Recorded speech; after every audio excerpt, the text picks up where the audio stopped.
Hey guys, thank you so much for watching. My name is Sierra and I garden in Zone 6A, Ohio, and I want to give you guys an update on my fall garden and then hopefully, motivate you to start your own or give you ideas if you're already planning to start one, just some ideas of the things that you can sow this fall in your garden. So one of the things we're going to do, I'm going to show you what I've already started for my garden. And then I'm going to show you things I have not started yet, but things that can be planted direct seeded in the garden, and things that I started in the basement for the fall garden. So let's go ahead and get started. A second thing before we get started, I just want to say thank you to everybody who reached out on my posts just after I had my medical thing. I had a ovarian cyst burst and some other issues, but I just want to say thank you to everyone who's reached out, not just here but all the other platforms. It was very scary for us. Never had that happen before, and I appreciate you all, so thank you. All right, now let me show you some of the seeds that I've already started, and I believe we might have started these on camera. I'm not quite sure at the moment, but let me pull this off. And we've got this whole tray here.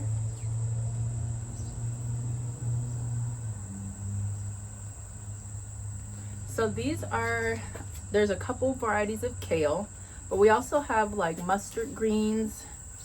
Let me see, I do have tags in here somewhere. So we've got the broadleaf mustard greens here, and then we've got a Mizuna mustard here. You see that different texture. And then we have mustard giant. Are these all mustard? I thought there has to be some kale in here. And then we've got wasabina this way. And then we have cilantro up here. And then we have kale. Is this curly blue? This is kale. Kale right here. And I'm pretty sure we started this on camera. I'll link the video. But we have a bunch of the kale didn't germinate. And I'm not exactly sure why, but all of the mustard greens have germinated and they look amazing. So off camera, I started cauliflower, however you say that. I know different people say it different ways. I say it cauliflower, and some people say cauli. So I just say it the way my family has always said it. So yeah. Anyways, so right here I sowed center cut squash. So this is what is this like? This is a cross between a cucumber and a zucchini. I got this from Row 7 Seeds, and all of the seeds germinated. So we've got this one, and then this one I removed from here because it was growing through one of the sides there. So I pulled it out early to save it, and it's doing really good. These will be planted in the garden along with the kale and the mustards very soon, and I'll talk about that in a second. But I want to show you everything that I have started from seed right now. Okay, so we've got cauliflower romanesco, which is gorgeous. And then I have radicchio, which is looking so good. And then I decided to start some mint.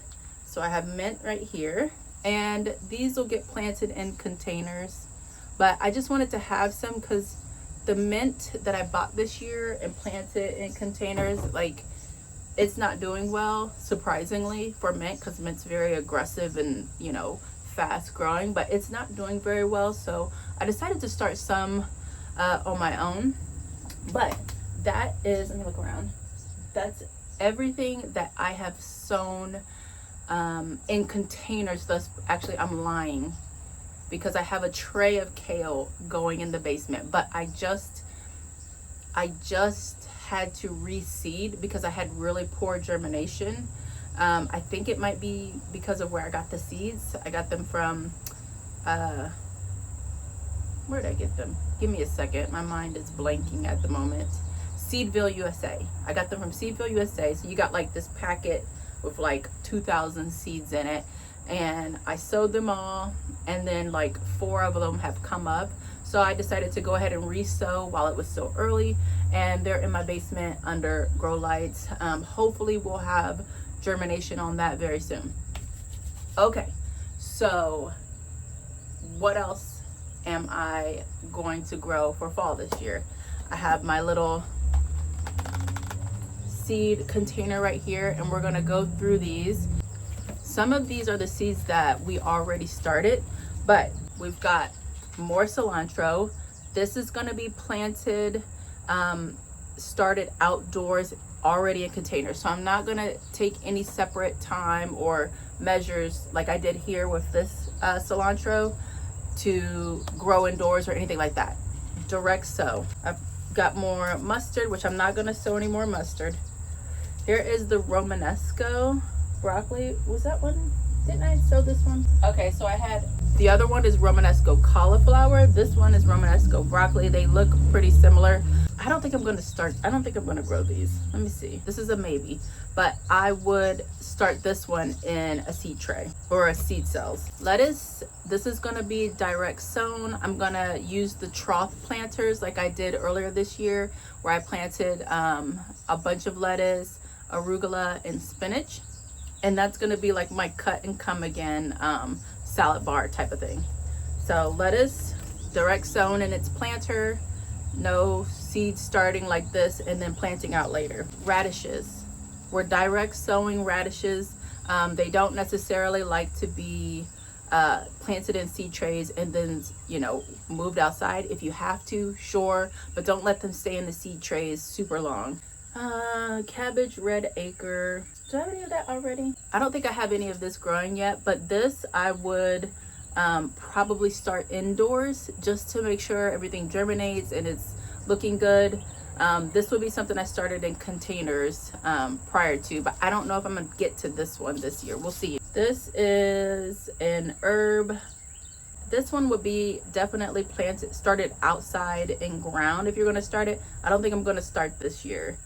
Shishito, green and red. We'll see. Right now, I'm not going to plant it at the moment. Carrots. You always want to start your carrots in ground. The seeds are so tiny, it can be difficult to, like, you know, if you're trying to like maintain space. So what most people do is just sprinkle seeds out on the ground and then they thin their carrots out. But definitely this is direct sow. Beets are going to be direct sow. This year I started planting mine like Monty Don plants his, and he plants clusters of beets. So planting a few seeds like in the same little space, and then you just pull out some nice sized beets. So I'll probably do the same with this, and I think maybe this might be going into a green stock or something like that. They're gonna go everywhere, but I do want to utilize my green stocks this fall. Daikon radish, direct sow. Black Spanish radish, we're direct sowing these. And when you direct sow, it just makes it so much easier to direct sow because you just use the soil that's there. So what I would do if you're pulling out summer crops and planting in fall crops, definitely refresh that soil. If you need to add more soil to the bed, do that. If you just need to fluff it and add some compost or fertilizer, do that between plants. Next up, we've got some cherry bell radishes, direct sow. I've got more beets. We're gonna just direct sow those. We got touchstone gold beets that will be direct sowed. I got a lot of beets because I love beets. Even though they taste like dirt, I still like them when they are diced and tossed in olive oil and garlic salt and pepper, garlic powder. I love garlic, so they're gonna be in all the garlic things, and then roasted in the oven at 400 for like 30 minutes, 25-30 minutes. I think I might have shown another radish, but basically your root vegetables, you definitely want to direct sow those. I've got some black carrots that look really cool. Gonna direct sow. We've already done this one. I was thinking about starting some rutabagas this year. I don't even know if I've eaten a rutabaga before, but I wanted to try them and I had the seeds, so yeah. This is either a perennial or a biennial. I do like sorrel, so I will probably start this in the greenhouse in seed cells. Turnips definitely start in ground. Kohlrabi, start in ground or direct sow. Got lettuce here, which we're gonna do. Oh, like something is on me. What is on me? Ooh, the bug on me.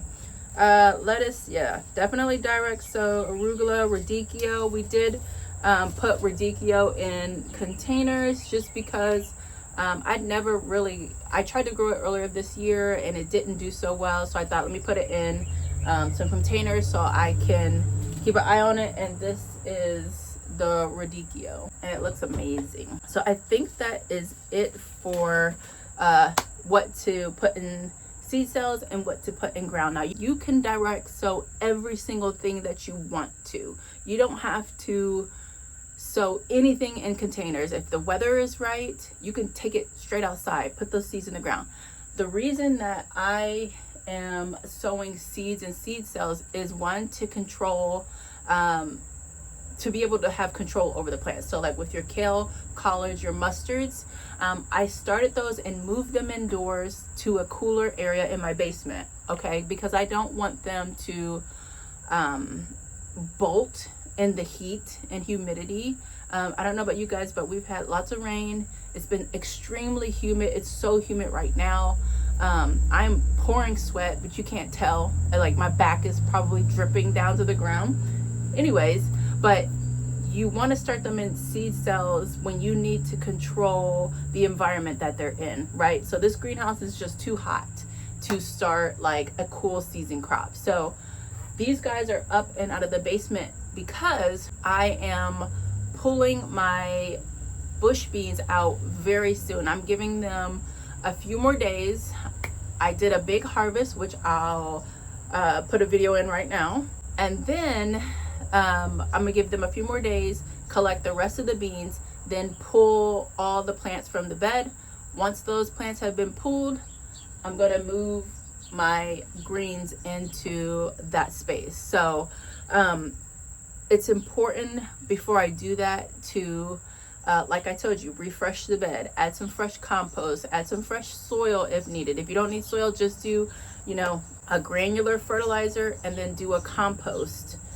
And just mix that into your bed and then go ahead and plant your plants in. What's important with these types of plants is that we have a predator here, cabbage moths, that love kale, love those leafy greens. So I have to be careful planting those. That bed has a Vego cover on it, which is amazing. So once they're planted in that bed, the bed's cleared out, plants in, that bed's going to be locked shut. So I don't have it zipped now because I don't have anything in there that would attract the cabbage moths. So once the kale, collard, mustard, and all that goes in there, the brassicas that the cabbage moths love, then I'm going to zip that bed shut. I will only open it to harvest and to water until winter. So like once we hit late October and we're getting cooler temps, and my pest issue has, you know, taken care of itself because of the weather, then I'm going to switch the cover out to a greenhouse, greenhouse cover, which won't allow rainfall through the cover. It's just there to maintain temperatures, but we're going to switch to that later on in the season, and we're going to try to keep this kale and these greens going as long as we possibly can in that bed. So there's a lot to look forward to. I'm very excited. Every single green, you know, kale, collard, whatever, not every single one is going to go into the Vego bed. The Vego bed is there to ensure that I get a harvest, that I get to utilize it. The other kale that I've got started indoors is gonna go all over the garden, and we will see what we get from that. We'll see how the cabbage moths in this, you know, fall season react to that. If I'm having issues or whatever, like, that is my experiment to know, like, when do the cabbage moths actually stop, and will the plants bounce back if there's any pest damage to them. So I have a bed to protect and have food over the winter, and then I have my test plants that are going to go out, and we'll see what happens with them. Hopefully we will still be able to get a harvest from everything that we plant out, but I definitely want to have a set bed that is just completely protected and I don't have to worry about it. So yeah, so here's all of the green beans that we harvested. These, I believe they are purple, royal purple majesty or something like that. These are bush beans, and this is my second harvest from that bed from these plants, and I'm going to go through one last time before I go ahead and pull the plants, because I'm ready to refresh that bed and get it prepped for my greens back here. But it's a pretty good haul.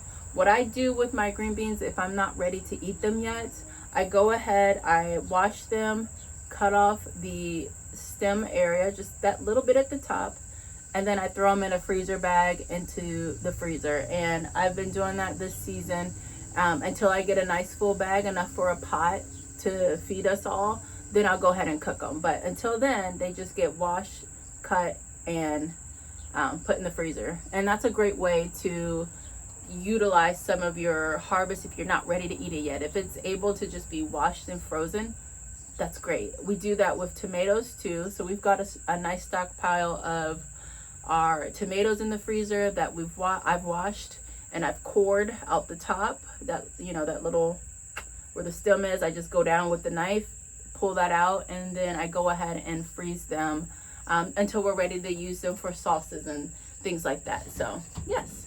All right guys, that is it for this video. Let me know if you have any questions about what to plant in your seed starting trays and what to go ahead and plant in ground. Typically it's really easy, and it really is up to you to decide.